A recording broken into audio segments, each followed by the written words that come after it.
All right, ladies and gentlemen. No, you do this every month, and I don't understand how you don't learn by now. Did you not see the tweet, the Facebook post, the IG? You didn't even plug the IG post. I was kind of offended. You know, the drums could have waited for you to plug the IG post. Drums could have waited because, guys, do you know, this is historic. This is our first Kimmy Takeover AEW episode. You should be bowing down to me, Rob. I'm saving your ratings by the minute. You're welcome. That's fair. You know, we can't have Mike here anymore. I beat him in the wager last month. He's out of here for the time being.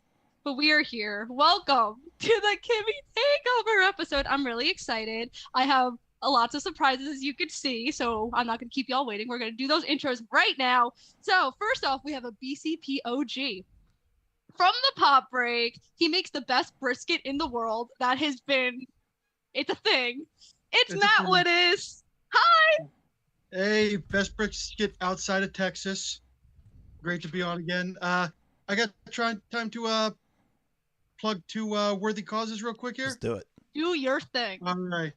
The first one, this was brought to my attention by wrestling historian, associate producer of The Wrestler and the documentary 350 Days. You see him on a lot of documentaries, Evan Ginsberg. One of his fellow historians, Jim Phillips. He's a lifelong member of the Cauliflower Alley Club. He's a contributor to Pro Wrestling Stories. Apparently he had emergency spinal surgery not that long ago. As a result, they said he was very lucky to be alive if he had waited any longer to go in. Since then, he's been paralyzed from mid back down. He's managed to get a little toe wiggling in, which is a good sign. But they're telling him, hey, in 12 weeks to 12 months, it could be a lot better. It might never get better. So apparently he's a very proud guy. He has waited till he's exhausted his personal savings, but there's a GoFundMe going up for him now to be able to fit his household with chairlift and other amenities for his limited mobility now and maybe forever. I've given Rob the URL for the GoFundMe. You can put that around in his down the description. Just posted it in the comments for everybody. It goes in the comments. And the second one, my local area lost a local hero, local legend, gone way too soon this week. Guy Tommy George, prominent local family. Throughout all his accomplishments athletically, in the business and finance world, father, husband, all these other things he's done. One thing that was close to his heart was an organization called Rally Cap Sports. They directly impacted his nephew, DG, who was born with developmental disabilities. It is a volunteer-based organization. They're in 8 states, 39 different locations, and their whole thing is helping kids with disabilities experience sport. Awesome. I volunteered with Special Olympics in the past, and the thing is that doesn't reach everybody, or it doesn't. It's not something that works for everybody. This is pretty much it's a 3-to-2 volunteer to athlete ratio, and they do some amazing things, letting kids experience just playing ball, things that a lot of us take for granted. So that's also in there. Awesome, man. Yes. Thank you for that, man. We posted the links in the comments for everybody. I realize not everybody's in a position where we can give, but if you can't give, just grab that URL, post it somewhere. We all got social media. Every little bit helps. Yes, so make sure the links are down there. So make sure you donate to that. And our second guest, I'm so excited he's here. He's doing back-to-back podcasts to be here. For me, not Rob, for me. He is from the Mr. Warren Hayes Show, and he's one of literally the smartest people I know ever. It's 4 days. Jeez, you don't know a lot of people then, Kimmy, do we? Jeez, Louise. But thank you for having me. It's a pleasure to be here on the Big Kimmy Takeover. Rob, who? Right? This is where we're at right now. I'm fine with this. We should make that a t-shirt. You know what, Rob? Since you have yet to make me the Kimmy Takeover shirt, we're making the Rob Who shirt. And guys, Rob's here. He hosts the BCP. Hi. Yeah, I do stuff. Yeah. Kimmy, great job taking over. Let's do this AEW picks. And thank you guys for making the time. I'm very excited. Well, before we get there, we have to thank our wonderful sponsors. So, Funkenstein Wrestling Superstore, located in Englishtown, Flea Market, New Jersey, and online. And they were also at Goddesses of War this past weekend, so I actually got to meet them in person, which was really cool. And please welcome in our new March, April sponsor. We love new sponsors. Hi, welcome. Glad to see you all here. So, sponsor Intense Wrestling Alliance. The IWA presents the season 2 of Intensely Live on YouTube. Be sure to subscribe, and don't forget Saturday, April 22nd, so that's after Mania, people. IWA presents Mayhem in Nutley, New Jersey, featuring Osito, Brandon Downey, Rey Calitri. That is not how you say that, but you know what? We're going to go with it. Daniel Alexander, PJ Savage, and some vicious activity with Vicious Vicki. Get your stuff in. That was a good read. You do that better than I do. Good job. Because when we did our pregame show that we got approved from ESPN, I had to read the billboards, so I just know how to do the billboard voice really well. Great job, Kimmy. Real quick, I want to shout out Parker Kane Promotions, rocking this. Thanks for watching. David Gold from WrestleBash. I think WrestleBash 23 is coming in. Now we got all the shameless promo out of the way. Bills are paid. Let's do it. All right, so we're going to talk about Revolution because it's our first AEW pay-per-view of the year. Hell yeah, let's go. And we're going to talk about a really interesting match that is a must-win for this trios tag team. Because if they don't win, why did they re-sign with AEW? And that is The Elite versus the House of Black. And Matt, I'm going to go to you first. Who do you have in this match? Given what you have said right there, I'm saying it's going to be The Elite. No, you know what? There's a lot of things going on. You know, the House of Black, pretty much all of them have just re-signed not that long ago, in the last couple of months, if not the last couple of weeks. There's questions about what Kenny Omega's contract situation is at the moment. I don't think they're done having fun. I don't think they're done having fun yet. I think Kenny, Matt, and Nick, they're still at it. I didn't think we were gonna. Wow. You know what? That's okay. Cause you know someone's gonna agree with me. I don't know who it is. Rob, I know you're not gonna agree with me, but just go ahead. Agree with Matt. Say The Elite's gonna win. I know that's what you're gonna do. Well, let's be real. You know, Matt, we go back from the grassroots of the BCP, man. Back in the day, BCP OG, man. We grew up together, man. You know, his cousin's my best friend in the world. All right? But, you know, that being said, got to be impartial. Can't pick with your heart here. But I am going to pick The Elite. I am going to pick The Elite here. Right. And Kimmy, you do bring up some very good points, man. Big Malachi fan over here. I think the match itself is great.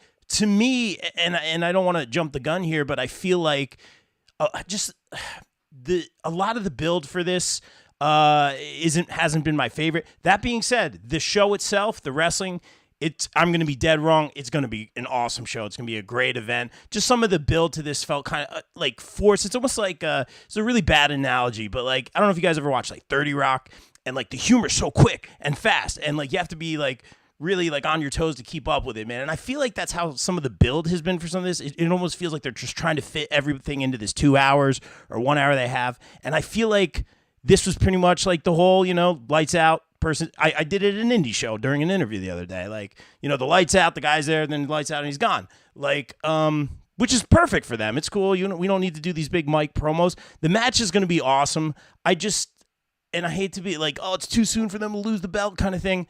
But there's so many other things that could possibly be emotion here. My personal opinion, and again, like I don't want to jump the gun or get into theories, but I feel like a lot of people are getting on the like, oh, is so-and-so coming back? And I'm not saying he is or isn't, but I feel like it's almost like that court of public opinion, like we're testing the waters to see kind of a thing. And if that were to be the case, there's an easy, and again, I don't want to do the fantasy booking, but there's an easy matchup you could make from that. So just based on all of those things, I'm going to say the Elite retain. I don't like how this is starting out. I don't like it. Warren changed their minds. You know what to do. Listen, listen. First of all, Rob, you call it an easy match to make, right? It is the money match. I know what match you're talking about. And it is like, if that doesn't happen, that's just a bunch of children who do not like to make money who decided to not make that happen. Anyway, but to get back to the matter at hand. Now, Kimmy, thank you so much for having me on the show. Oh, no. There's no way. But I'm going to go with this, okay? Here's what I'm going to go with. Because, like Rob said, build was a little, whatever it was, right? At the same time, it's like, look, if you just take the title matches, this is going to be like the 5th title match from the top. Do you need an invested build for the 5th title match on your card, right? Like maybe not. Anyway, the point being here, I think the Elite is going to retain, but one thing that I've noticed with Tony Khan's booking on pay-per-views is that he sometimes uses pay-per-view matches to kick off stories, to kick off angles, to kick off feuds. His most recent example, the Elite and Death Triangle, right? So I'm thinking whatever happens here, we're not done. Like this is just, it's the opening salvo to something that might go down a few months, a few weeks. We're still going to have great dynamites before we get to Double or Nothing. What are we talking about? So, I'm excited for this match regardless. My expectations are unjustifiably high. Like I'm putting so much pressure on these dudes to deliver, but it's just 6 extraordinary pro wrestlers in this match. Like, if it's not match of the year, I'm going to be slightly disappointed. Slightly. Oh, just slightly? I think my match of the year right now is Mercedes versus Kairi Sane. I mean, come on, people. Which was fantastic. Absolutely. Yes, Matt. I just wanted to add in, not only does the Elite retain, I think it's going to be Dominic's brother-in-law / step poppy that eats the pin. Of a Melton Driver. Okay. Going with that. Oh, okay. That's great. That's fantastic. And I was like, what? Oh, okay. Buddy Matthews, in case no one got that. It's Buddy Matthews. Okay, so you know what I'm excited for? Really quickly, I'm excited for Kenny Omega and Buddy Matthews to be face to face, and I hope they do the Spider-Man point at each other. That's what I'm excited to see. Yes. I know a lot of people that want that one-on-one match. It just hasn't happened yet, and they've gotten so upset. And I'm like, well, the House of Black doesn't really wrestle on AEW TV, so sad face. So if you couldn't tell, I'm picking the House of Black because I know, right? I can't believe it either. So I'm picking the House of Black because like I said, this is a must win for them. I mean, I feel like the trios titles were introduced for this team because they left for a period of time. Everyone was unhappy. Then, oh my God, they came back. And of course, like this was supposed to happen, I think, right after All Out, before that brawl out type thing that happened in Chicago with some muffins and there was a dog. I don't really know what really happened there, but House of Black is winning. And if I'm wrong, then I don't know why they re-signed. But you know what? I hope this match kicks off the show because that'll be a pretty good opener. We can all agree on that. Awesome. For sure. Oh, yeah. So, that's how you start the show. Exactly. That's what I'm saying, right? You start the show with a banger, and that's going to be a banger. Our next match, I don't really know if it's a banger because I just feel like it shouldn't be a triple threat. It should be a one-on-one. The fact that it is a triple threat kind of breaks my heart a little bit. It is the AEW Women's Championship. We got Jamie Hayter against Saraya, against Ruby Soho. Rob, who do you got? This is a little tricky. Real quick, just looking at the chat. Welcome, Lawrence, watching from Australia. That's mad cool. Welcome. Thank you for tuning in. Man, this is another one, man. I hate to be like the negative dude, but like we're always so positive. The build for this one, man, real clunky, man. I like all these talents. Again, felt kind of rushed. Almost like people stepping over each other at certain times, and I don't think it created kind of like the tension or like the awkward, like mix up in the factions that they may have been going for. Too many moving pieces, I feel. I don't know who I want to root for as just like a fan watch. Like I know all these people from their like resumes and watching them every week, but like I don't really know what the story is here. It felt kind of rushed and probably because they should be given more time for certain, but it just felt very rushed, clunky, a lot of stepping over each other. Who was it? Britt who had the interaction with Tony Storm at the last one? I'm trying to think. There's just like a lot of moving parts here. I don't want to be like, oh, Britt's going to take on Tony Storm. We see Britt in interviews kind of talking about Mercedes. I think that's, money, no pun intended whatsoever. It would be cool to see Ruby get this, man. She has been like the consistent runner-up like through her whole career. She didn't even hold the NXT Women's Gold, correct? No, she held no gold in WWE. Yeah, none, right? So she was my pick to win the TBS tournament when it started. This would, again, like, I don't know. It would be really cool to see her win this. I'm just going to, go with the safe bet. I'm going to go Jamie Hayter to retain, man. So here's Freddie. I got this. Please. Rob, this is going to lead to the first ever Women's Blood and Guts. That is what this is all culminating to.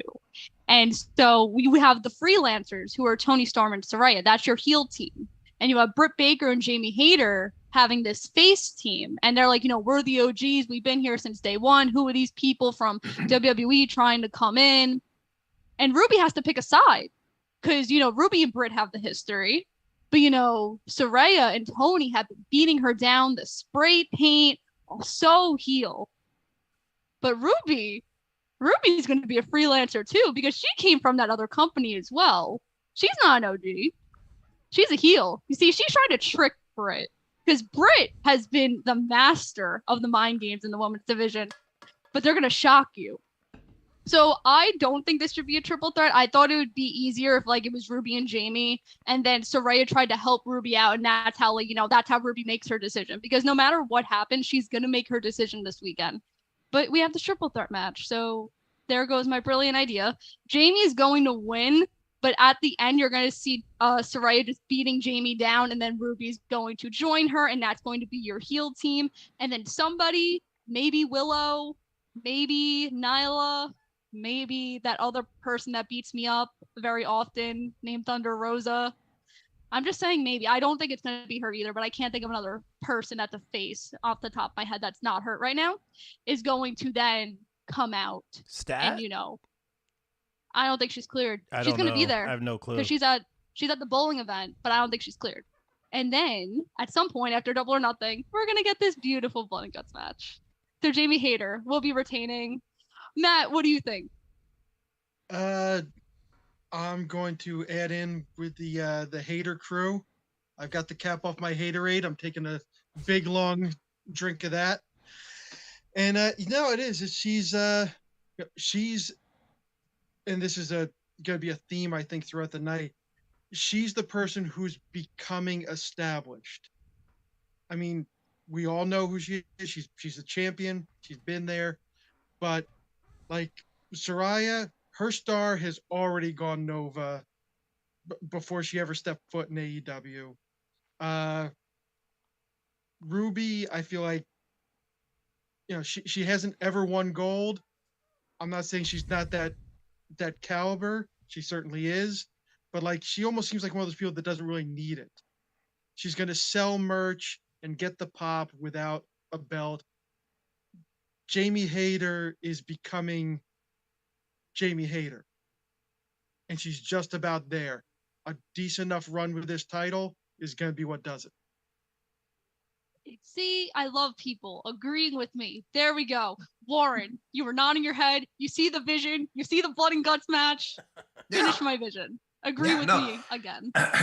I'm going to agree on multiple levels, actually, because I think the three-way stinks. I think, like Rob said, I think the build stinks. The only connecting tissue that makes this great is Jamie Hayter, because she is fantastic. She is one of the top 3 women professional wrestlers in North America today. She is absolutely outstanding, and she should not lose the title here in any way, shape, or form. That would be ridiculous. I am a little low on Saraya right now, and it bums me out because I don't want to. But I think there's all sorts of circumstances and stuff happening, and I don't want to go 20 minutes on this. I could. That's the thing. I've done it on my show, but I don't want to do it here. I'm a guest.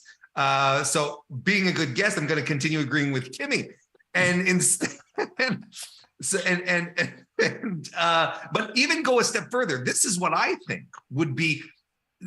It's maybe the part where I don't exactly. I'd see another path for Ruby, because you said it yourself, right? She's come from the place that shall not be named, that they can't use. They can't say the letters on TV. But what if Ruby, does side with the AEW OGs?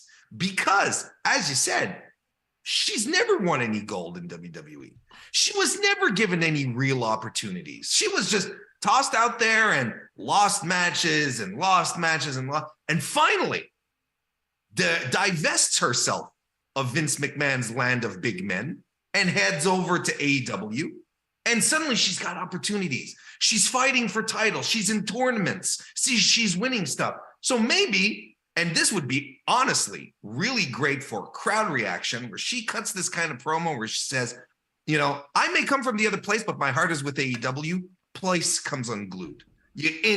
Instant baby face. I got goosebumps thinking about it right now. I think it'd be great. But as far as look, I hate multi-person matches for titles. I think build a challenger.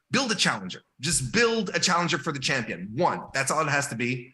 So I'm already bummed out because of that. I think the build stinks. But Jamie Hayter's great, and she'll make things happen. I'm with you. Ruby, Jamie Hayter, that's really what we needed. I don't know why anyone else is shoehorned into this. I really don't.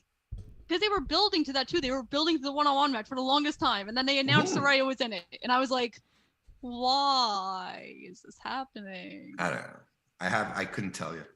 I wish I could. Tony Khan. And the other thing I will say really quickly is I don't want to hear shit about Britt anymore because of the interview she did today, where she literally represented AEW so beautifully, especially talk about the brawl out, talking about how she wants to put Jamie on a pedestal and how much Jamie deserves this. So for those who talk shit about Britt, screw you. I don't understand. Have to say that. I have never understood why Britt Baker gets so much. Yeah, is that a thing? Like, yes. Yeah. Oh.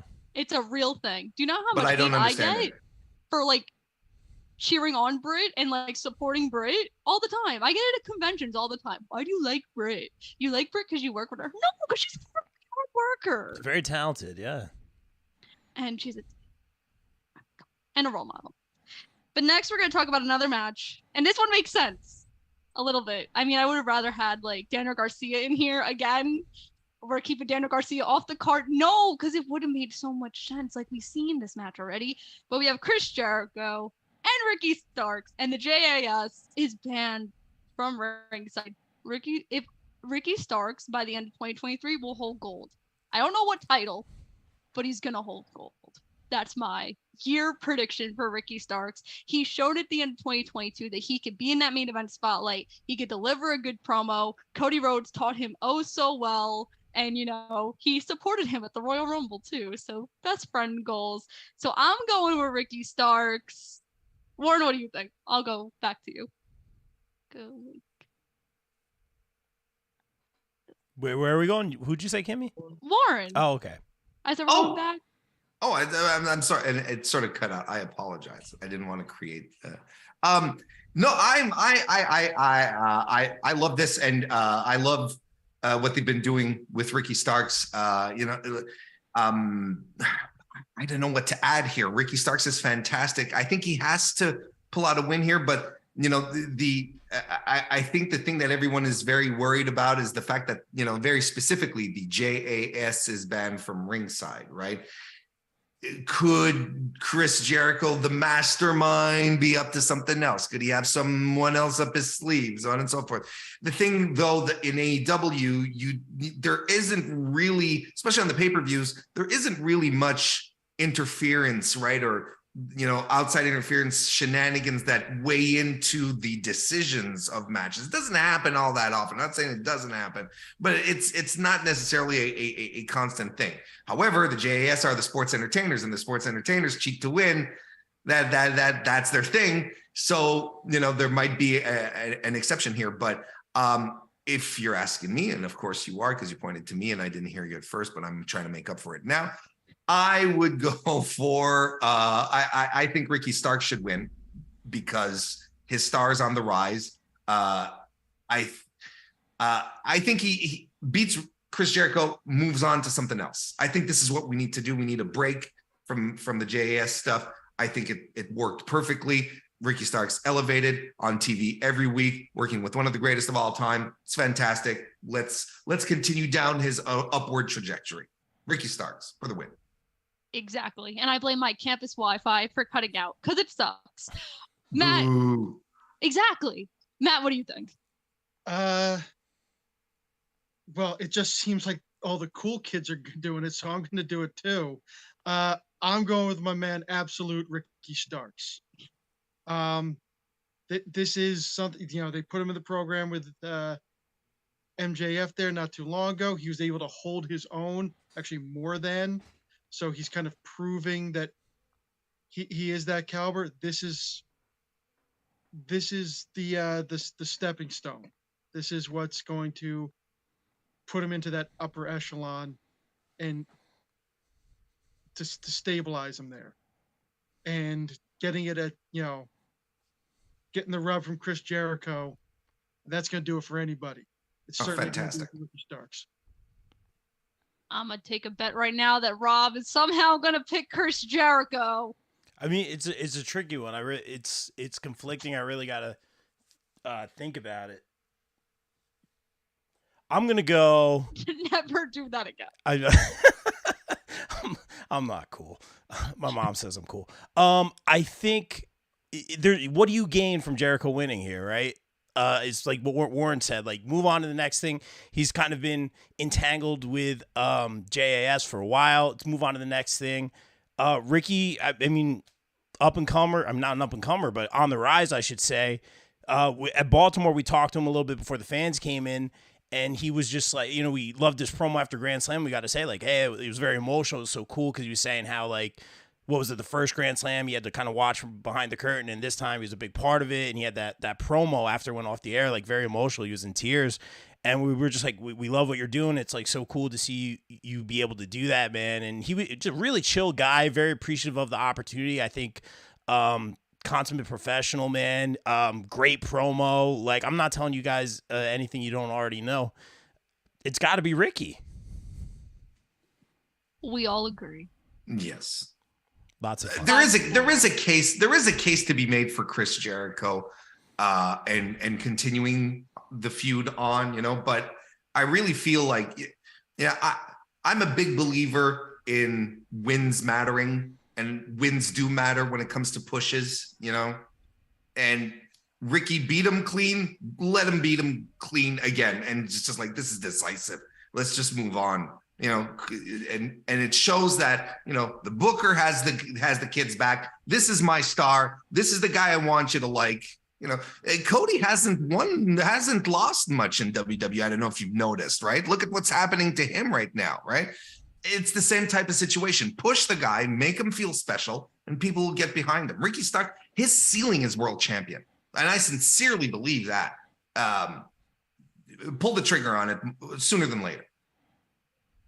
Well, I mean, see my like long prediction, like Adam Cole's got to hold that title, right? And then Ricky, like, it's got to go MJF, Adam Cole, Ricky Starks. That's the prediction. And speaking of titles, we have to talk about the King of Television.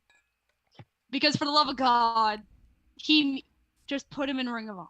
Just put him, let him go, let him to pay tribute to that company he got his start in. And that's Samoa Joe versus Wardlow. And I will say that promo that he cut with JR, like JR needs to do more of those. Like the backstage thing, that was great. Do more, JR. He's fantastic. I know. And you know where you could see him? I do, at actually. Baltimore Celeb Fest 7. 7, that's right. We're up to 7. My God, that means we're old. Did we sell out, Warren? It feels like we sold out a little bit. No, what are you talking about? It's like our 8th plug. I'm sorry. So, Samoa Joe versus Wardlow. The TNT title is the only title on the line, not the TV title. Some people might get confused, so we got to emphasize this to the universe. Matt, what do you think? Yeah, this is Wardlow. We all love Joe. Joe is fantastic. He's been a good champ. I think we're all pretty much sure that he wasn't supposed to be champ this long. So Wardlow is back. He is healthy. He is good to go. This is where he comes back in. This is a, I'm not going to say it's Greg Valentine, Tito Santana, but this is a flop back and forth. Who's going to be the champ? They've both done it. This is going to cement it. This is Samoa Joe just saying, "Go get him, kid. It's your time now." And then Joe goes on to Ring of Honor. We do so many great things. If you didn't check out Ring of Honor episode 1, please do that. It was phenomenal. That's the only thing I'll say about it. Rob, please tell me you're picking Wardlow. Yeah, real quick, welcome Wayne in the chat, Bubba John in the chat. Reese in the chat saying, I like Hobbs winning Face of the Revolution because he has unfinished business with both men. It leaves the result unpredictable. Interesting, very interesting. For me, got to be War Dog over here, Wardlow, because it's interesting, the Samoa Joe thing. First of all, like Matt said, Samoa Joe is just consistently killing it, man. I love that he's holding 2 titles. I feel like in a lot of these I can say pay-per-view, right? These pay-per-views that in a lot of these pay-per-views that I don't want to say Tony, but the booking is basically like there's the one match where like everyone's just way off. Like it was a triple threat. Yeah, I think it was, what was it, Full Gear? I believe that I was in attendance, and that was the New Jersey one, right? Yes. Thank you, Kimmy. I'm glad you know my life. So it was a triple threat, and I don't think anyone saw Joe winning that, like, completely out of left field. So I feel like I'm kind of under this impression like every pay-per-view is going to have just like that left field title change or something like that. We'll talk about that later, hopefully. But I just don't see, and I love what Joe's doing. If he didn't lose it, I wouldn't be upset. He's killing it. He's making everyone look good. His matches with Darby, I think he had 2 like in the past 6 months. 3. There you go. They've all been great. He's killing it. I could just sit here praising Joe, but Wardlow has had this great momentum. He's been away for 4 weeks, just had an excellent interview on Busted Open. They talked a lot about that promo with JR. Very, very real story about losing his dad and seeing his dad and the last thing he said to his dad and all that stuff. It's very inspiring. I think this is where you do pull the trigger to put the title back on him, but it's one of those things too where I think like with that TNT title comes kind of like that, and this is cliche, and you shouldn't think this way. You should think more outside the box, that like inaccessibility to the world title. So that's something I think about too. But I think in this particular situation, for the time being right now, with everything going on and all the moving parts, I think it goes back to Wardlow here. Smart. Warren, finish us out. Agreed. Wardlow's interview that he did with JR blew my mind, because we saw in that interview Wardlow flexing his star power, which we had not seen him do. He was eloquent, charming, relatable, just well-spoken, well-presentable. I was looking at that and I was like, there you go. This is what we needed for the Wardlow thing. Like, he's not just a meathead, that interview, like, I ranted and raved about that interview because I thought it was fantastic. And then next thing you know, AEW puts out a press release saying, Hey, AEW All Access backstage show starring Britt Baker and her boyfriend and the Bucks and Eddie Kingston and Wardlow. So I'm like, I see what you're doing here, Tony Khan. You silly guy. You think you were gonna slip one past me? I think our boy Wardlow is going to pick up the title, and much to a lot of people's chagrin, I think he's going to hang on to it for a while here, especially if this All Access show kicks off, and especially if he's anything close to personable as he was during that JR interview. That was bananas good. I completely discovered something that I was not expecting in that regard. So yeah, I think that's what's going to happen. And you know what I hope the match is? I hope it's an 8-minute sprint of two guys mashing their WWE 2K finishers at each other. That's what I want. Okay. That's what I want out of this match. Nothing else. I'm super excited for it. Human Demolition Derby. Exactly. Thor versus Hulk. Yes. Well, I mean, we need a quick match. We have a 60-minute Iron Man match to look forward to. You know what's a match that I'm not looking forward to? And it got added actually got added officially this morning because this feud is dragged out for a year. I think it's been a year. Jack Perry versus Christian Cage. What? You're not excited for this? No. What? Kimmy. Yes. It's not going to be good. Like, I don't know if you're being sarcastic or not. No, I'm not. I'm really not looking forward to the match. He is not being like, okay, this feud is dragged out for what? When did Christian get hurt? Like Double or Nothing, right? And that was in May. It's March. That's like 9 months that this feud. And I understand. The guy was hurt. I know. I mean, the guy was hurt. Well, put a Band-Aid on it. You're okay. Oh my God. We have other things to do. Jungle Boy has other things to take care of. But no, we're stuck in 2022. We have this match. Jungle Boy better win, and this match better be a 5-minute squash. I don't care if Christian is like a wannabe Hall of Famer over here, but no. Goodbye. Rob, I don't know why you're looking at me really confused. I'm scared. You want me to go? Yeah.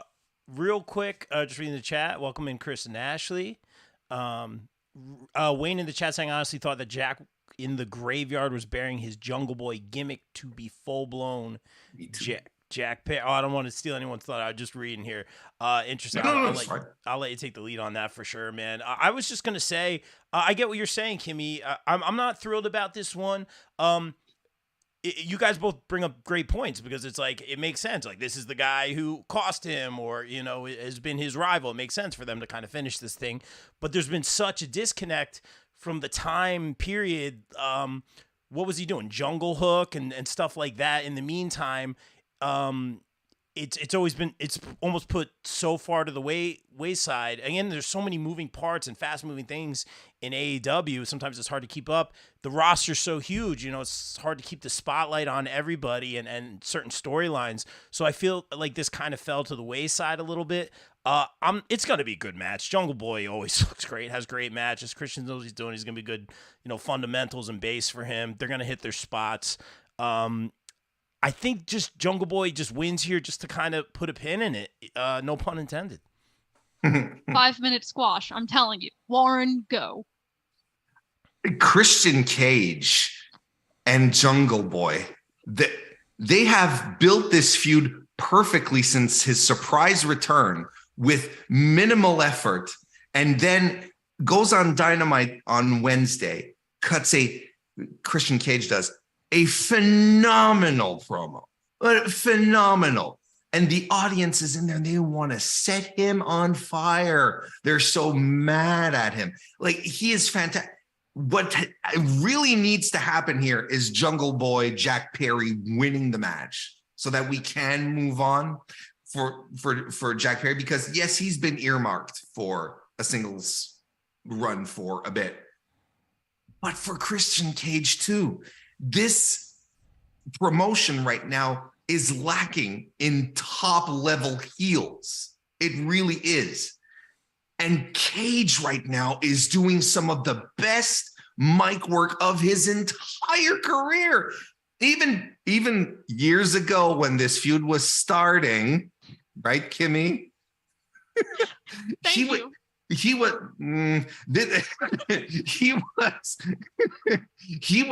doing these insanely great, vicious, visceral promos on Jungle Boy and his family and his mother, and everyone was like, what? It was fantastic stuff week after week. And he comes back. It's the first promo he's cut since returning, and he just tore the house down. This match is going to rule. It was fired up perfectly. But I do hope we move on for both guys' sake. And I swear, like, if you were to ask me, Warren, yes, what would you do with Ricky Starks after he beats Chris Jericho? Oh, thank you for asking.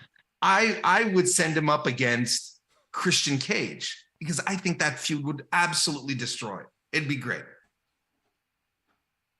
I see that. I like that. I like you acknowledging that this happened years ago, like last year. I appreciate that. Matt, what do you think? You know what? There's two reasons you have a no holds barred match, which are never 5 minutes. Okay. There's two reasons. Good point. One is to draw people in because it's already dramatic. Gosh, what could happen? And mind you, if you've been watching wrestling for the past 20 years, you've already seen everything that could possibly happen. But you want to see that it's dramatic. It brings people. The other reason you have it is because it's not a clean fight. Whoever wins, whoever loses, it's not clean because at some point, somebody's getting beat with a crutch or a kendo stick or a trash can or set on fire, depending on where you're at, such as in the video game that they're making. And it's been a long time coming, but it hasn't been a long time active, this feud. If this is the blow-off, if this is the end, it's Jungle Boy going forward, but I think they might want to try and get another month or two out of this. Wow. I think they're going with Christian Cage. Wow. Interesting. I don't like it. I don't like it. That if that happens, I'm blaming you. Did you just manifest that into the universe? That's 75% of the way reason why I answered the way I did, folks. I don't hate it. I don't hate it. Unbelievable. Y'all don't see the vision. But I do see the vision of this next match being carnage and blood. Like everything you want, Matt, in this no holds barred match is going to happen in the Texas Death Match. I know the two of them can get a little confusing, but everything you want is going to happen in this match. And I also want an explanation as to why this match is not happening in Texas, but it's called a Texas Death Match. We could have had like a California beatdown, like play on the fact that you're in California. I was a little thrown off by that, but you know what, Tony Khan, you do you. Because we got Jon Moxley versus Hangman Adam Page. And Jon Moxley's promo this past Wednesday was absolutely amazing. If you didn't see it, go watch it. Warren, who do you think is going to win this match? Hangman Adam Page, but it's going to be tough. It's going to be a great bloody brawl. It's going to be an incredible war. This is everything. Honestly, this is everything I love about pro wrestling. This is what I love about pro wrestling. And Jon Moxley cutting a bloody promo in a neon lit staircase in the venue. It's like he's hearkening back to his CZW days. I was like, this is fantastic. And he's bleeding so much, it's pooling on the cement. Like, Jon Moxley was my favorite wrestler of 2022. Anyone who cared to ask was like, who was your wrestler of the year? It's Jon Moxley, because there's no one who represents pro wrestling to me more than he does. And he was the MVP for his company the entire year. Like he was there throughout it all. And now we're getting to the and what I love most about this feud, like when I tell you this is everything that I love about pro wrestling. Extremely unfortunate incident, the concussion. No one wants that. That's horrible.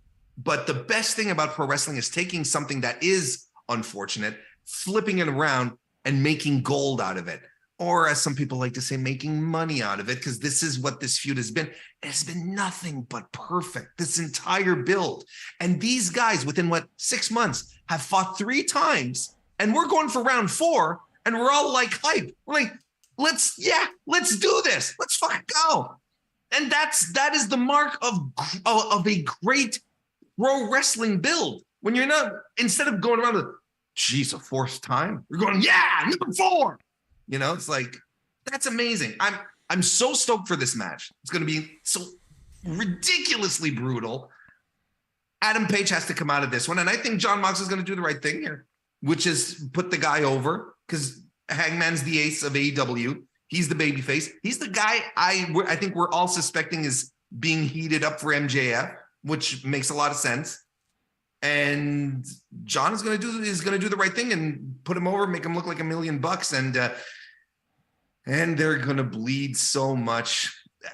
Jon Moxley, he sneezes and he starts bleeding. It's like Renee must hate having dinner parties, where it's like he goes, just rubs his head, or it's like, whoops, he drops a canapé on his forehead, and then I don't know how his forehead is still intact with the amount of blade jobs he's probably done in his entire wrestling career. It's but you know what? Paper thin now. Yeah. Shout out to the doctors that prepare Jon Moxley's head every week. So I think the other key thing to this is that the BCC is turning kind of heel. They showed this multiple weeks on Dynamite. So Page is the face, in case y'all got confused. I think Hangman Adam Page needs this. I think 2023 is really going to be the year where he shows out, and this is the start of that. So I'm picking Hangman Adam Page. Matt, what do you think? Yeah, everything Warren said. First of all, years ago, I was in a head-on collision. Both, all airbags deployed on both vehicles. I didn't bleed as much from that as Moxley does on a random Wednesday. So this is going to be, it's going to be a killer. It's the history of Texas death match, the famous ones with Terry Funk throughout the years. I think they're going for that, despite the fact that it's Cincinnati versus Virginia and nothing to do with Texas, in California. But that's what I'm saying. Fair point. But yeah, that's it. And let's not forget, Mox's his meet time got cut short last year when he came in on his white horse to save AEW when they needed him most. I think he's gonna take a little time to himself after this. He certainly earned it. I think it's kayfabe. I think this whole vacation thing is kayfabe. I don't think I don't at this point. I don't believe it ever did exist.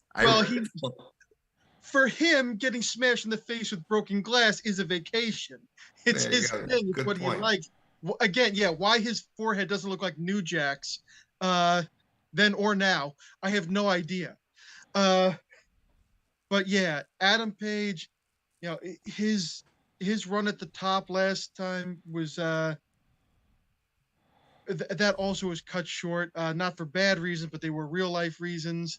And this is getting back to where they want to be, for him to be their ace, for him to be their golden boy. And when we talk about the next match, that's the big reason why they're going with Hangman Adam Page. Yes. And I will also say too, since this is Texas Deathmatch, please let him come in on a horse. Like, it's just a big fight feel. Let him come in on his horse, The last time we saw it was when he won the title. So, full circle moment. Okay, Rob, who you got? Man, it's funny in the chat. Oh, we got a run in. This is so perfect. You gotta run in my soul. Holy shit, I'm not Cody Rhodes.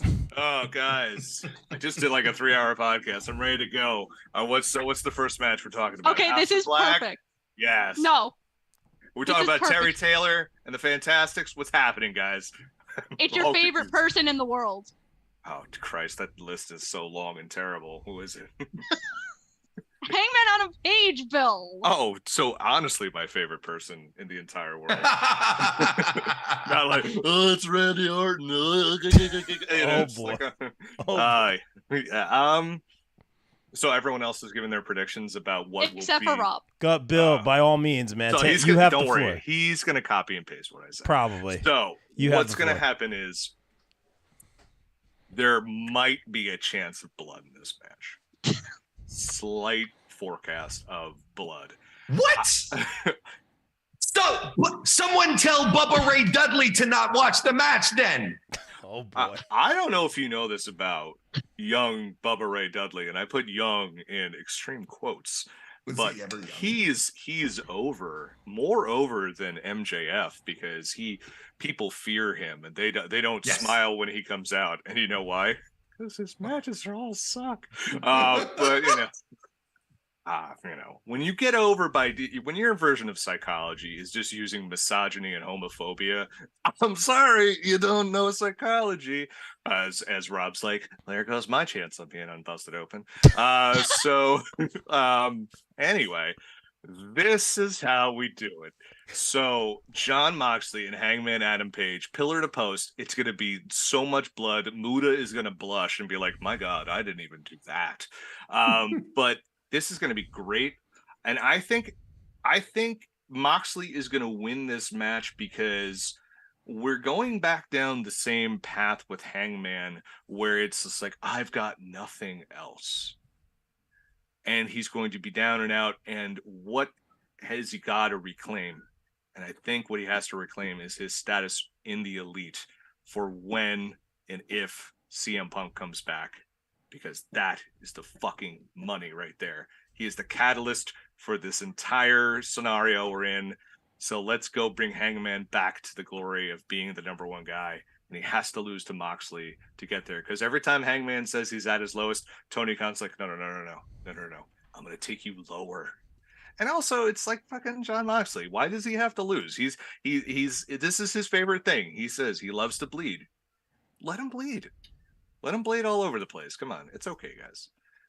But yeah, Jon Moxley is going to win this one. Rob, are you going to copy and paste my answer? I'm going to pick the same winner as you are going to pick. So take that for what you will. A lot of Punk theories in the chat. Very interesting. We'll leave that alone for now. I feel like a lot of the focus is, we've all said something about bleeding in the chat. Over under Mox bleeds in 3 minutes. I love the stuff. This comment busted Moxley open. That always pops me on social media. But very seriously, man, the guy pours his heart and soul and blood into every match. Warren mentioned him being the White Knight, carrying the company on his back. Arguably our 2022 Wrestler of the Year here on the BCP, the Bobbies, if you will. And I just think, it makes all the sense in the world for Adam Page to win in this type of match. And after, like you said, Warren, like a very scary moment. We've seen it here, with people I'm close with here on the Independents, man. Very scary moments, man. That really takes you out of everything. And what do you do, man? People, they're just like, hey, I want to have this match. I want to finish this match. I want to do this again. Like, so it's sometimes the first thing that comes out of their mouth. And I think that's really, really cool. And it's awesome. It's just like really awesome to see that they're finishing this. And it just makes all the sense in the world for Hangman to win this. Maybe Mox goes on vacation. Maybe the vacation's at work, like you were saying. Makes all the sense in the world for him to win this. I'm not talking world title contender. I'm not talking any of that. It was one of my least favorite world title runs. The build to it was great, but that being said, I just don't see him in that position right after this. I'm looking at a different Adam. Them's fighting words saying that. No disrespect, man. Just calling it down the middle. Impartial. That's no. Impartial would be stating facts. You've stated your opinion. So fair henceforth, I can't argue with that. Listen, Ariel Helwani. Hold on now. Hold on now. I just oh boy. I also, every time I look at Matt Wittes right now, I'm just waiting for him to blade on this podcast because he's got the he's got the freshly shaved head, and I'm just waiting for him to bed down. Just come up. Please like, don't do that. I'll give you $5. Oh, you're doing that on my Kimmy takeover? This is the Kimmy takeover, not the Bill takeover. Guys, I just ran in from a 3-hour podcast. I don't even. And I'm very proud of you. Thank you for making the time to be here, not for Rob, but for the Kimmy takeover. Let that be in I'm used to writing. it. What's the Jameson to hour ratio? No Jameson for a year for me, so I'm good, buddy. Yay! Fantastic. Congratulations. Yep. So now we're going to talk about a match that everyone is so angry about on Twitter. This is apparently the worst match in AEW history, if you're going to listen to Twitter. And it's the Fatal 4-Way for the tag team titles, because the AEW tag team division apparently sucks. It's the worst it's ever been in history. That's what Twitter's saying. I'm literally not making this up. Like, my whole Twitter timeline is like, this fucking sucks. And I'm like, y'all don't know how to watch wrestling. So we got the Guns, we got the Acclaimed, we got everyone's favorite Jeff Jarrett, we got Jay Lethal, exactly, Double J, and Orange Cassidy, and Danhausen. Warren, who you got? I'm curious. I don't care. How dare you, sir? Maybe I'm not as I'm not angry at it. I'm like, but like, this has all the components to complete. This is not a Warren Hayes match. How about that? The foundations of it all, multi-person matches. I thought we said this with the three-way match. Multi-person matches for titles is, I hate it. I think it's ridiculous. Build a challenger. That's it. And this feud, this thing, then the weeks leading up to it, this is what doesn't make sense. I'll tell you why this doesn't make sense. These are facts, by the way, Bodkin. These are facts. Well, I know they're coming from you, so. So the first of You're all, an the unbiased Acclaim journalist. Journalist. There's 3. They decide to make this a 3-way. First and foremost, what do the Acclaim do? We're going to cash in our automatic rematch clause to make this a 4-way, so that there's 2 other teams on top of this to make it even more complicated for us to get our titles back. That doesn't make sense from the get-go. Second of all, we're having qualifiers to make a 4-way. Make qualifiers to get 1 team. Have a tournament. I don't know. Have a gauntlet. Why are we having qualifiers to add 2 more teams to this match? None of it makes sense. Build 1 challenger. It's not hard. But Warren. And then on top of that, man, I'm not done. Then on top of that, the Guns stink. All right? Second of all, the Acclaimed ain't for me. It's not my bread and butter. However, I appreciate how over the act is, how hard they work, how they work to get themselves over. And it is undeniable that they are one of the top acts in the company. I understand why you take the belts off of them, because as good baby faces, they should chase the title. I'm absolutely on board with that. But the Acclaimed ain't my cup of tea. Danhausen, Orange Cassidy, what are we even doing? But Jeff Jarrett rules. That's it. Otherwise, I do not care about this match. And I believe this is the first match from an AEW pay-per-view, and I've been racking my brain trying to think of another one, where it's just like, I really don't care what happens here. And if the match turns up and they surprise me, I will be the first to give it all the flowers and say this match was great, despite the fact that the build was terrible, that I hate the teams, that I hate the situation. Like, despite it all, if it rules, it'll rule. But as it stands, my interest level, 0. QT Marshall versus Paul White. And see that? Okay, that's a good challenger right there. Yeah. At least the build made sense. Anyway, Matt. Yeah, the question is, what are they doing here? Because everything wants it. This is not a pay-per-view match. This is 3 Rampage matches wearing a trench coat and coming in here.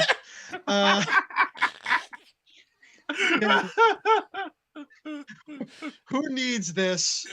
Out of the participants, who needs this? Orange Cassidy and Danhausen don't need this. There's nothing that comes from putting a belt on them. Black Machismo and the Last Outlaw, they're probably wondering what the hell they're even doing there. They collecting checks and breaking necks, brother. No, do you know what they got? Do you know what they're doing in there? Jay Lethal and Jeff Jarrett are in there because, like, all right, it's a 4-way match. We need somebody to direct traffic. Go out there. Help us out. That's what they're doing with that. So the question is, are they trying to make the Guns, or are they trying to just add to the Acclaimed? I think they're adding to the Acclaimed. I think they might have a few more go-arounds with the Guns. The Guns might end up winning by pinning somebody out of the Acclaimed. But I think they're just this is part of just making the Acclaimed again one of the bigger parts of AEW, which they're working their ass off to be. So let them have it. So I think that the Guns are going to retain, and then a certain top team is going to come out, and that's going to be your feud. Because, guys, Dax was fooling you all with that WWE contract. He didn't sign. I thought it was a coaster. Was it an actual contract? I thought it was just like a WWE coaster he had. No, I'm serious. I love coasters, so. I think they still get like little royalty checks. I don't know why. It was a part of their deal. Yeah, so I think it was like the envelope, and then he just like put it there, guys. It's a work. They didn't resign. They're coming back to AEW. They're coming back to work, guys. So that's, I think, where we're heading. Rob, I know this is a lot for you. So did you pick a winner? Rob works hard. This is a tough one. I'm a big Acclaim guy, you know, Creative Pro guys. Like Warren said, they made a name for themselves. Like, big fans. What they did is amazing. Our Match of the Year winners was Swerve in Our Glory for 2022. I think they've been great. They've been gold. You know, a lot of people not happy with taking the belts off them, but we understand why. You know, some people have been saying that was the greatest thing that did happen to them. But Warren, I am a stats guy. I'm an analytics guy. And I love what you said, man. I didn't think of it that way, but it's like we're going to cash in our rematch clause where we have a 25% chance to win. I think that's a very fair point. I'm a numbers guy, man. And I think that's an excellent point, man. And then, you know, we have 2 other teams and all these things. Really fun, you know, like, over the top rope style matches leading into that. I think the match itself can be really good. Again, maybe too many moving parts.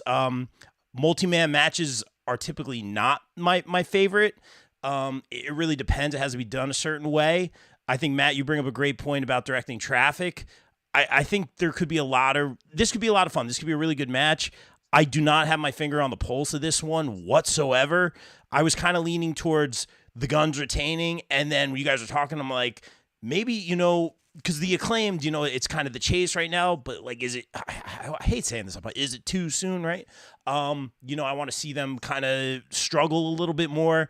I think this is going to be a really good match. And Kimmy, after listening to all you guys talk, I'm going to go with you. I think this is the Guns retain here, but the FTR or whoever is going to win it on a random Dynamite, on a random Rampage, and that's going to be the end of that. All right, person that was podcasting for 3 hours and made time to talk about his favorite wrestling company in the world. So listen, if there's one thing that Tennessee two-step and son of a bitch Jeff Jarrett has done since he's gotten into AEW is deliver. I can't believe it. Jeff Jarrett's been on point, guys. Not only has he got like the whole P90X, you know, dad bod thing going on where he's all like shredded to shit, but I mean, like, he's not a dad bod. He's in better shape than me. So it's just like, it's what I'm saying is him and Lethal have been a really, really good team, and like they excel in chaos. And I mean, Memphis wrestling for a lot of it is hot crowd chaos. You also have big match Orange Cassidy, who has not missed really in a match dating back to last year. I mean, since Ospreay, I mean, he pulled a good one out of Big Bill. And I'm not talking about my dad. I'm talking about W. Morrissey. He pulled a great one out of him. Danhausen, I think we're actually going to see Danhausen, the wrestler, in this match. I think we're going to see some stuff. And God damn it, if Tony Khan gets the rights to tequila, he wins Booker of the Year. Fuck you, Triple H, because that is what a good booker does. Anyway, and I think I'll disagree with you, Warren. I think the Guns, while not great, are a way more improved team, and I think they work hard, and they're gonna do all right in this match. I think this is going to cover up their weaknesses, and I think it's a smart move there. And sure. And I think that the Guns do retain, and I think the Guns retaining is the right call, because one thing people really criticize AEW for, besides existing, is switching the titles too fast. And I think you want to give the Guns a little more time. I think there's something that could come out. I think the Acclaimed and double Triple J, or whatever the fuck they're calling themselves, is a fun feud that you can keep going with for one more match. A barroom brawl, Memphis style, wouldn't be a bad thing, or a parking lot fight like we had in Jacksonville between Best Friends and LAX. I think you blow that off, but I think FTR eventually comes back, and I think wins it at a big one. I don't think you're going to throw it on the Dynamite from Tuscaloosa. I think you put it at Double or Nothing, because those boys, if Kimmy is correct, and I believe she is, they got their asses paid, so they're gonna want to do it on a bigger stage than random Dynamite. So the Guns take it here. I mean, I am only right 65% of the time. We've been on record with that. Not the best number, but okay. It's passing. C's get degrees in school. 65 is passing. It's okay. Because who needs school? I'm graduating. Yeah, I won't tell you my GPA was way higher. But anyway, what's the next one? The main event. We're here. We made it to the 60-minute. This match is going to be really long. My God. Iron Man match. I do commend Tony Khan, because everyone was joking that this card was going to be 10 hours, and thankfully it's not going to be 10 hours because we only have 8 matches. So thank you, Tony Khan, for listening to everybody. It is MJF. It's Bryan Danielson. I really don't want to go first. I'm going to send it to Rob. Yeah, all you. Good. This one obviously, I think, had a solid build. I love that Bryan Danielson had said, hey, I'm going to expose you earlier on, 60 minutes. I think MJF's going to hang, honestly. They're going to hit their spots. They're going to, get through the 60 minutes, but it's not going to waver. It's not going to have a lull. You know what I mean? They're going to keep it going, storytelling, little things. First of all, MJF is going to have some sort of ace up his sleeve, whether it's, the ref being knocked out at the end, someone who he's never worked with or been involved with, or someone coming into the company, because that's his kind of MO. He works with someone, while it's useful, and then, pieces with them, 2 episodes later. It's consistent. I love the fact, and I don't know what's real and what's not in this, but I love the fact that out of nowhere he talked about, losing his I mean, I don't love it, but storyline wise, I love the fact that he talks about losing his fiance. I think that adds a bit of emotion to it. And, we've heard a lot, this past week on, radio and whatnot, that oh, he has sympathy, or people smile when he comes out, or whatever it is. I think it's intriguing, man. I like it when the lines are blurred, personally. He's made the show very entertaining. He's some of my friends' favorite wrestler. It's been very interesting, and I love that they brought that fiance thing into it, man, because that's a man defeated, man. We've all been there, man. It's almost like his kryptonite, man, and I think that brings something to the story. Maybe it almost puts a little bit of doubt within him, for this matchup. So I think, we've said it a million times on this podcast, Bryan Danielson is going to make everyone look like gold. He is always putting people over, man. Always. I don't see this being any different. It's going to be a great match. And he's literally not just he's going to let MJF retain and da-da-da and put MJF over. But it's this is the big test, man. 60 minutes. Let's dance. When we talked to JR, when we were asking advice for independent wrestlers, he's like, can you do 30 minutes of athletic, compelling competition? Not that you have to, but if you were asked to do that, are you able to do that? Well, this is 60 minutes. That's twice that. I'm very interested to see how MJF hangs, and I think he will. I think this is going to be a great match. I just think MJF's going to have some ace up his sleeve. It's going to be like the heel has the upper hand, and then we're still considering Bryan Danielson face, even though we were talking about BCC earlier. Making the comeback kind of the typical Iron Man layout. Then something unexpected or tricky, a little bit of a swerve, where it's like down to the last few seconds, and it's just some funny business, or some time gets asked, just something we're not thinking of, or someone who MJF's not involved with whatsoever comes out of the left field, and it's going to be MJF retaining. Well, look in my eyes. What do you see? You Warren, think there? Warren, can you complete my theory as I'm going to you next? That was very poetic. Yes. Thank you. Yes. What a great way to throw to an English major. I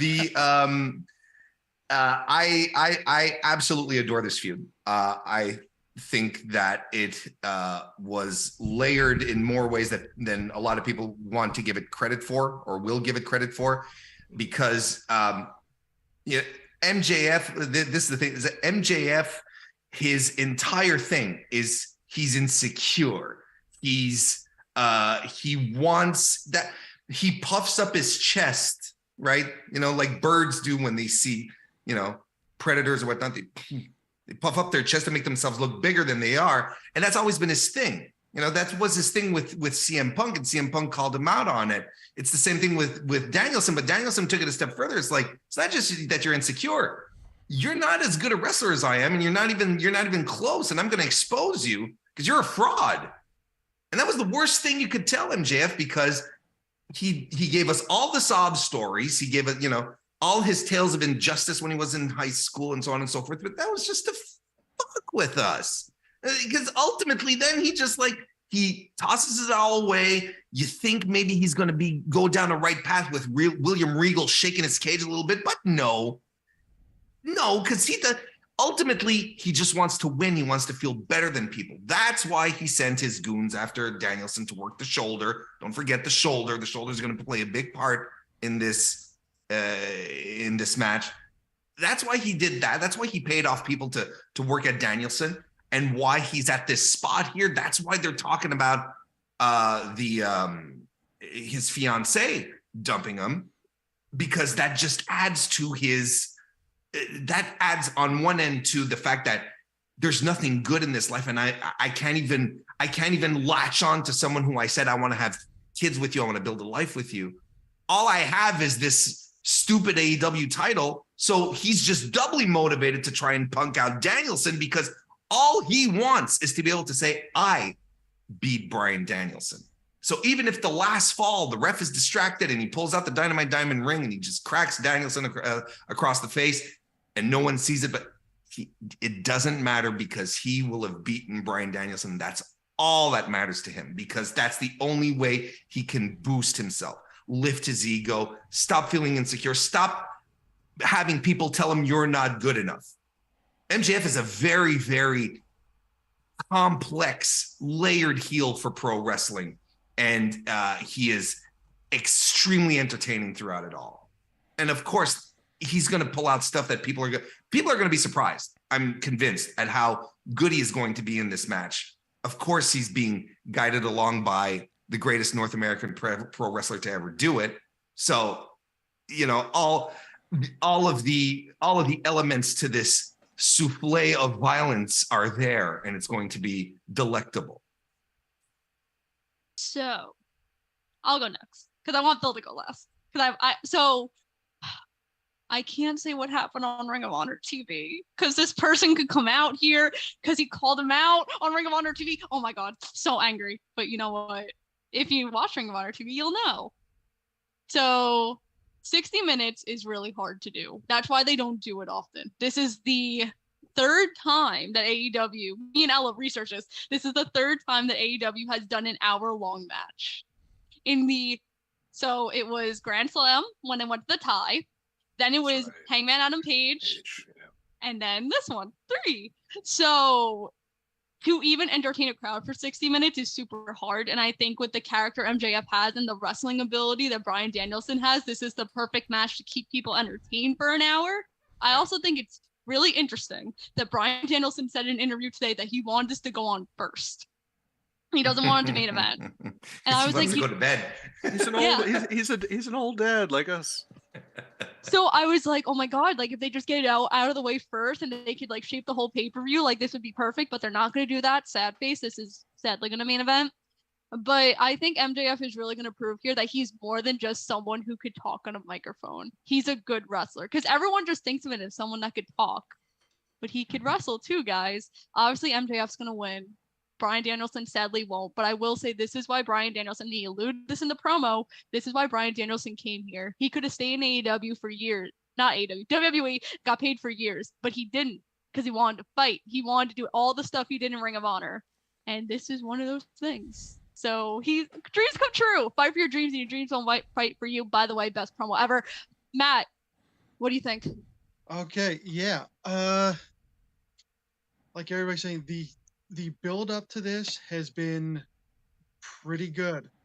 That promo from I think it was 2 weeks ago on Dynamite, where MJF brought up his fiance, where he tells Bryan Danielson that every time you step in the ring, you're saying that wrestling's more important than your family, something that I'll never have. That wasn't a heel promo. That was a supervillain speech. Okay. And this is, MJF, amazing talent. From day one in AEW, we knew that he was going to be a guy who was going to get where he is now. After this program and this match, I don't think his detractors are going to be able to throw out their things like he's just doing, Roddy Piper in the Carolinas as his shtick. No, this is going to catapult him to that next level of his career. He can hang. It's going to be rough doing it for 60 minutes, but those who have seen him in the ring actually wrestle for longer matches know that he is not, Bryan Danielson, but who is. And he's luckily he has Bryan Danielson in the ring with him. So that takes care of that. And not only do I see this working out great, this is, again, a little fantasy booking here. If I'm thinking how they do it, I see Danielson going up 2-3 falls before the shoulder kicks in that he had worked on. Yeah. Or he takes a header into the post. Gosh, with everything that goes on with his head. And then MJF just gets fall after fall at the end and manages to squeak it out. And then who's the man? Vader. I'm sorry. Knee-jerk reaction. MJF is the man until the man comes round. Wow. Becky Lynch? Wow, that'd be a hell of a match. I just same finishing move. I just figured it out real quick. His fiance is coming out to help him. That's the ace up the sleeve. Figured it out. No. Oh. I think so. I do. In a similar vein, I think it wouldn't shock me if the Saul thing, because there was reports that it's true, and I could just see them going as far as making it a real life, and then MJF he celebrates with his fiance, handing him something, or she comes out the crowd and big celebration. She came back to me, guys. Top of the world, ma. By the way, I have a question for you guys. Who do you, which is such a piece of shit thing to do. Who did you guys pick for the Samoa Joe Wardlow match? Wardlow. All across the board? Yeah, Wardlow. Okay. All right, interesting. Are you not picking? Did you think Joe's gonna win? You got him as next guy up. Well, because that's something I was just kicking around in my head of who would be next for him, and Wardlow would be one of those people, I think. And there's a good story there, but they have done such. So let's just get it out of the way. Okay. The people who say that there's been nothing good built in AEW over the past few months in terms of storylines, you need to admit you haven't been watching the show, because this has been built as, everyone started, oh, it's the same MJF thing. Go through the gauntlet of guys. True, it was. He's done it a million times. That's his thing. But the promos here on both sides have been excellent. And Bryan Danielson is an underrated promo guy. The fact you got this father of two, this tree hugging hippie to drop, just to say he's going to kick your fucking head in on national cable television, shows you he means it. And they have given me pause to be like, who will win this match? Because I could see Bryan Danielson winning this match. Just that, like Moxley has carried AEW throughout all the injuries. He was injured as well, but name a bad Bryan Danielson match or forgettable Bryan Danielson match he's had since he's joined the company in August of 2021. You can't. They've all been excellent. MJF has got to finish off a movie role. You could see him going away for a little bit. But I think ultimately, I can't convince myself that MJF is going to lose this match, because he ultimately has to be the guy. You want to make him, and again, if you say MJF is just a promo, just admit you don't watch. It's okay to admit you don't watch, because every time he gets in the ring, he delivers excellently. Go back to Revolution 2020 or 2021 when he fought Darby Allin. His match with Darby Allin was excellent. It was like the second match on the show. It's maybe one of the great second matches on a pay-per-view history. It's amazing. Go watch it. It's phenomenal. His match with CM Punk last year, excellent. The guy can go. And he will go an hour. This could go down, and I think will go down as one of the great matches in AEW history. This is the match they need as a company, because right now, everyone's just giving the flowers to WWE and the bloodline, and everything WWE does is great. And AEW is taking a bit of a black eye because they're not in the limelight as they once were. And I think that this does change the narrative a bit. And I think that once we get Adam Cole, like Rob said, back into the mix, especially after how great and how inspiring his story will be told on this new All Access show, I'm sure. I mean, the guy, again, we didn't think he was even going to be a human being properly, let alone a wrestler. He could be the guy who takes it back. And what better way to do it in All Out, where MJF gets screwed by CM Punk. But, which, hey, greatest trick that I've ever pulled, right? And so I really think MJF goes over here because you need to establish him as the all-around guy. He is, no matter what anyone says, he is Ric Flair. That's who he is. He's not Roddy Piper. He's Ric Flair, and he needs the Ric Flair match to everyone be like, he can do it all. And everyone has to believe it. And that's what you have to do here. And from there, he has a slew of opponents that he can go through, that he can work with, and it'll be great. So he's got Moxley, he's got Cole, he's got Wardlow, he's got, you name it, to bring it in, and they'll all be great matches. So yeah, MJF goes over here. I don't think we get any surprises from CM Punk. I don't think we get any debuts or anything like that. I think we're gonna have a straight up MJF win. Mm-hmm. Well, Bill, would you say those people that think that MJF is a talk need a new point of view?